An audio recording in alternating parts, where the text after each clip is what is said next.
আসছে বছর বৃষ্টি পড়ছে, এর মধ্যে আমরা গাড়ি করে চলে যাবো, কিছু করে নেই। ওরা যাবে অটোতে, মেয়ে কাজ যে বাড়ি যাবে না বলে তোমার গাড়ি দাঁড়ায় রয়েছে। বৌদি একটুখানি মারে মাকে বৌদি এখন আগিয়ে দিয়ে আসছে, বৃষ্টি হচ্ছে এখন। আর এই যে দেখো, আর এরা এখন কি করে যাবে সেটা শুরু করছে, তাবু দিয়ে উন্না পেঁচাচ্ছে, তাবু দিয়ে এখন ওরা এভাবে যাবে। এই দেখো ওরা এখন বৃষ্টির মধ্যে ভিজে ভিজে তাবু গায়ে দিয়ে যেতে যাচ্ছে। হ্যাঁ, আসছে বছর। ঠিক আছে, ওই যে সব গাড়িতে উঠে গেছে, ওই যে ওখানে গাড়িতে উঠছে, ওরা যাবে বাইকে, অমিতদারা যাবে গাড়িতে। আর এই যে দাদা এখন দাঁড়িয়ে রয়েছে, দাদারা যাবে হলো অটোতে। দেখো আমরা কিন্তু মেজদিবাড়ি থেকে চলে এসেছি কালকে বিকালবেলা, বলতে পারো পরে 7টা সরি ওই 6টা 6:30টার দিকে চলে এসেছি। আর বাড়ি আসা মানে তো তোমরা জানো যে 3-4 দিন ধরে এই দেখো আবার নতুন করে বৃষ্টি শুরু হয়েছে।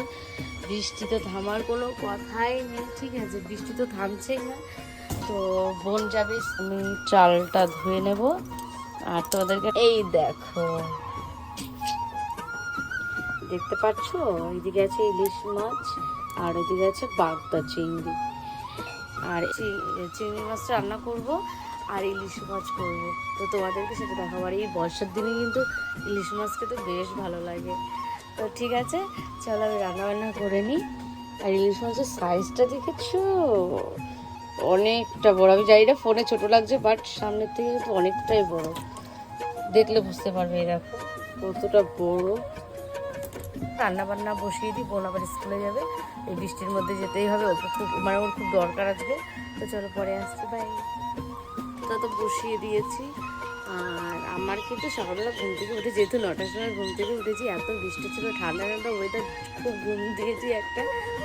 আর ঘুম থেকে উঠেছি 9টার সময়, ঘুম থেকে উঠে একবারে স্নান করে নিয়েছি, যেহেতু সারাদিন এরকম বৃষ্টি। আর কতদিন বৃষ্টি হবে, আর ভালো লাগছে না। এতদিন গরম ছিল, বলতাম যে গরমে আর ভালো লাগছে না, এখন আবার বৃষ্টি। আর সত্যি বলছি, এই প্যাচ প্যাচে বৃষ্টি আর ভালো লাগে না। আর তোমাদের ওদিকে কোথায় কোথায় বৃষ্টি হচ্ছে কমেন্ট কিন্তু করবে, ঠিক আছে। আর ওদিকে আমি চলো ছটপট মাছটা কেটে ফেলি। তো হয়ে গেছে। আর